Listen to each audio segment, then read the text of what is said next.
আসসালামু আলাইকুম, শুভ দুপুর। সবাই কেমন আছেন? সবার কি রান্না বান্না হলো? আমারটা তো কমপ্লিট। তো আজকের রান্না নিয়ে আসলাম, চিচিঙ্গা দিয়ে চিংড়ি মাছ রান্না করেছি। চিচিঙ্গা চিংড়ি, এটা আবার আমার বাসার মানুষের খুব পছন্দ, তাই ওনার জন্য রান্না করলাম। তো এই তো চিচিঙ্গা কুচি করে কেটে নিলাম। দেন এটাতে আমি এক এক করে সব মশলা দিয়ে দিচ্ছি।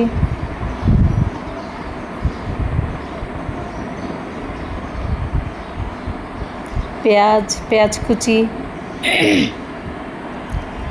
চিংড়ি মাছ পরিমাণ মতো, যে যতটুকু দিবেন, যে যতটুকু খাবেন। আর দিয়ে দিলাম মরিচের গুঁড়া। সবুজ রান্নায় আমি একটু হলুদ কম ইউজ করি, হলুদের গুঁড়া, আদা রসুন পেস্ট,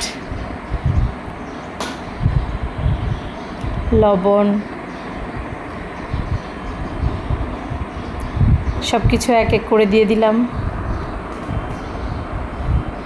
এই তো এবার একটা প্যানে তেল গরম করে সব একসাথে দিয়ে দিব, দিয়ে কিছুক্ষণ রান্না করব। আমার চিচিঙ্গা করলা ভাজি হয়ে যাবে, চিচিঙ্গা চিংড়ি ভাজি হয়ে যাবে। এই তো হয়ে যাচ্ছে রান্না প্রায়। একটু সহজ ওয়েতে রান্না করলাম জাস্ট। আর দিয়ে দিব কিছু কাঁচামরিচ কেটে দিলাম, ধনেপাতা দিব। দেন আমার ফ্রেশ চিচিঙ্গা চিংড়ি হয়ে গেল।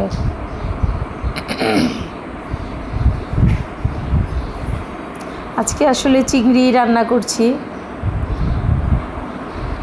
আর রান্না করব চিংড়ি দিয়ে চাল কুমড়া। এই তো চাল কুমড়া ধুয়ে কেটে নিলাম। মরিচের গুঁড়া, হলুদের গুঁড়া, আদা রসুন পেস্ট, তেল, চিংড়ি মাছ সব একসাথে দিয়ে ব্যাস চুলায় বসিয়ে দিব।